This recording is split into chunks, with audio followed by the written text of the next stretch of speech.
Welcome to Indiana News Desk. I'm Joe Wren. Rural electric cooperatives operate differently than other utilities because they're member-owned.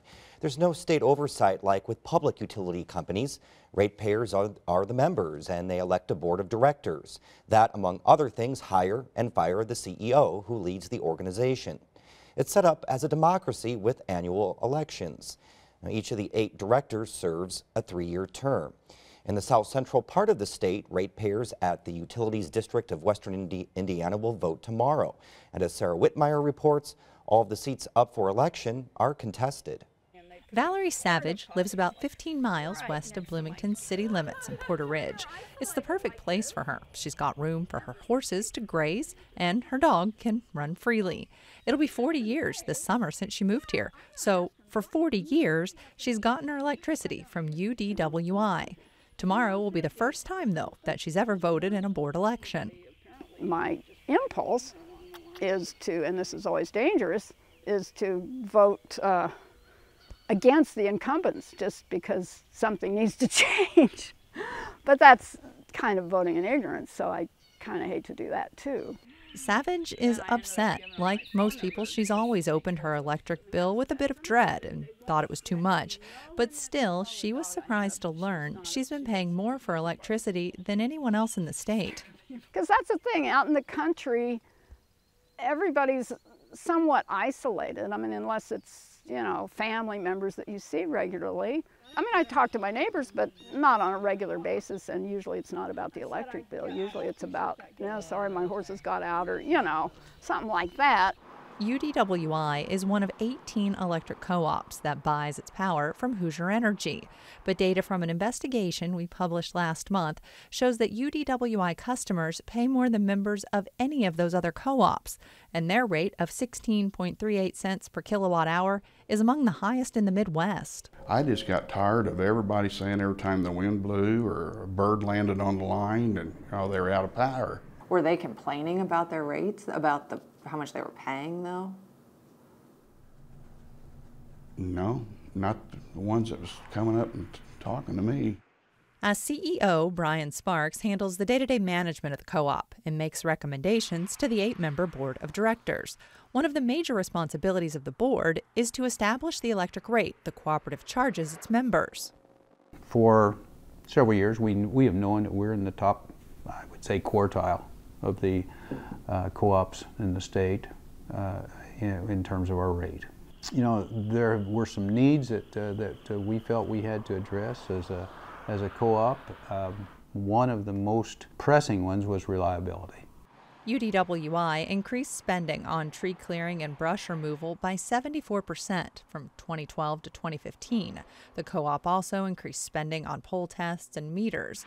All of the co-ops are not-for-profits, so any revenue above the cost of their expenses is supposed to be returned to the members, the ratepayers. UDWI's 2015 tax returns show out of $49 million in revenues for the year, it's allocated $5.6 million of excess earning to return to its members. Remember Valerie Savage, who's lived here since the 70s? She's never received a refund. That's because the co-op is just now paying out $19.59 and $19.60.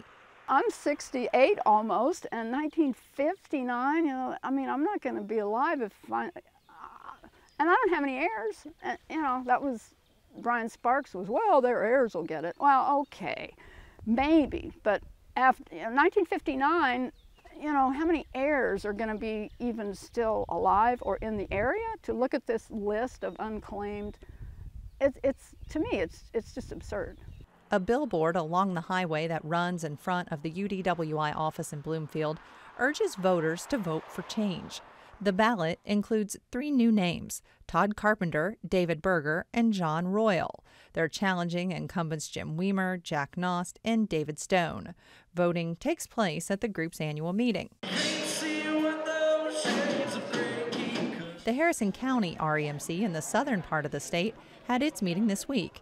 There was a band, games, a raffle, health screenings, and hundreds of people filled the middle school gym to get an update on the REMC and cast their ballots. They give away a lot of gifts, and I like to attend it every year, see who's going to be on the board and one thing and another. I even like to go down when they have their bingo and that down there. That's a lot of fun deals. Most annual meetings look something like this, and with most of the REMCs in Indiana, you have to attend in order to vote in the annual election.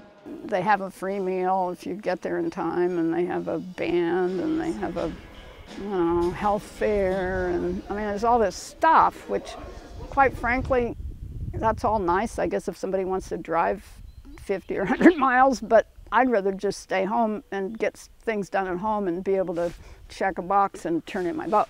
Valerie Savage lives here in Porter Ridge. She wants to go vote at the annual meeting, but in order for her to do that, it's a 50-mile round trip. The UDWI district stretches north of Brazil to Odin at its southernmost point, so some people have to commute even twice as far as Savage. A handful of the REMCs allow online voting or voting by mail, and Savage wonders why UDWI can't include a ballot once a year with her monthly bill. Now, to me, that's not a very member-friendly situation, and I guess the only conclusion I can come to is, well, maybe they really don't want you to vote. I mean, what are you supposed to think, you know?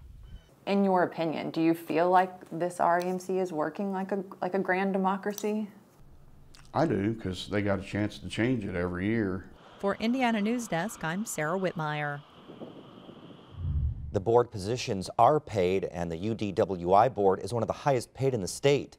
In 2015, Jim Weimer received just shy of $33,000 for a reported 14 hours of work per week. Some of the other directors make as much as $175 an hour. Todd Carpenter, who's running against Weimer, says he'd move to reduce salaries if he's elected. He's also vowing to increase transparency. And an unfortunate thing happened to Valerie Savage since we talked to her for this story. She's in the hospital, so now she won't be able to vote tomorrow. We talked to her on the phone, and she's going to be okay, but she says her current situation underscores her point that voting needs to be easier.